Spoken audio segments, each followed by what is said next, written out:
just kilometer, mile after mile after mile after mile of dizzying dominoes. Just an interesting observation.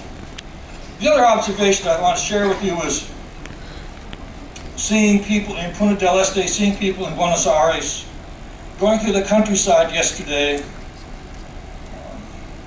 made me realize that this part of the world is changing. I've never been to this part of the world before, but it is changing. You can see this with respect to agriculture. You can see this with respect to mining. And especially you can see this with respect to tourism. The tourism just didn't exist 50 years ago. But it must be very interesting to take a look at the generational divide with respect to employment. And I would expect that there are many grandkids who are now in tourism, and their parents or grandparents were in agriculture or in mining. So tourism, as I said the other day, tourism is a service economy. And basically tourism is selling places, selling landscapes.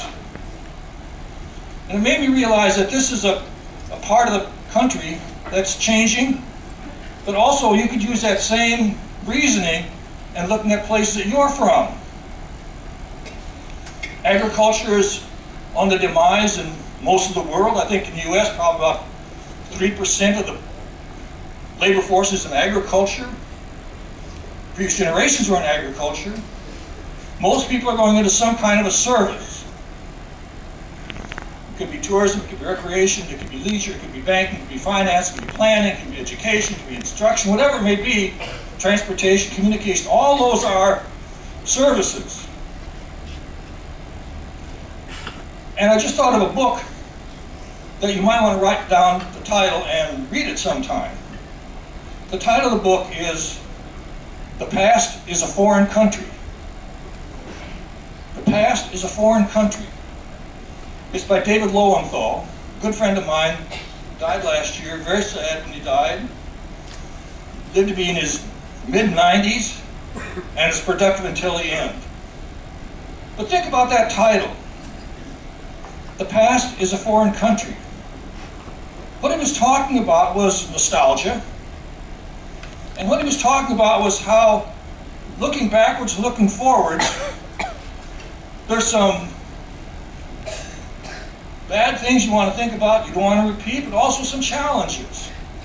So it's both nurturing, future-oriented, and troublesome or burdensome with respect to the past. And that, of course, is tied in very much with memory, isn't it?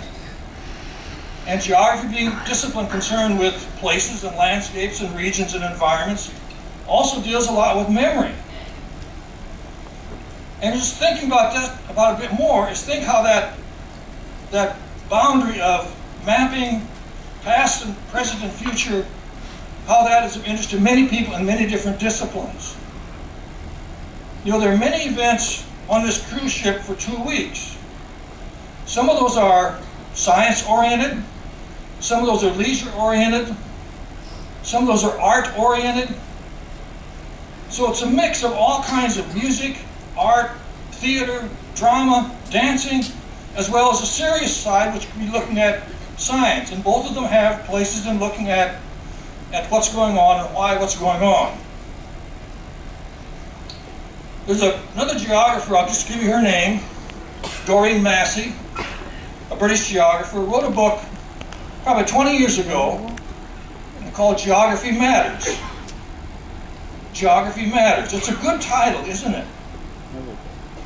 I don't know how many of you had a geography class that you really just despised because the instructor made you memorize longest rivers and highest mountains and capital cities and making sure they're spelled correctly. But that's not geography.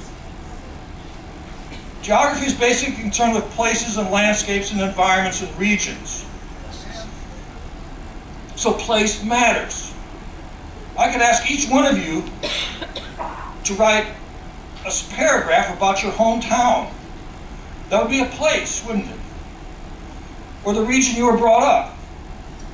Or the mobility you've experienced in your life at this time in your life. All those are geographies. Many people who write lyrics are geographers, they're musical geographers. Many people who are dramatists, they're geographers. Many people photographers, they're also geographers because they focus on this essence of place. And the question that we always ask as geographers is not, what's the highest mountain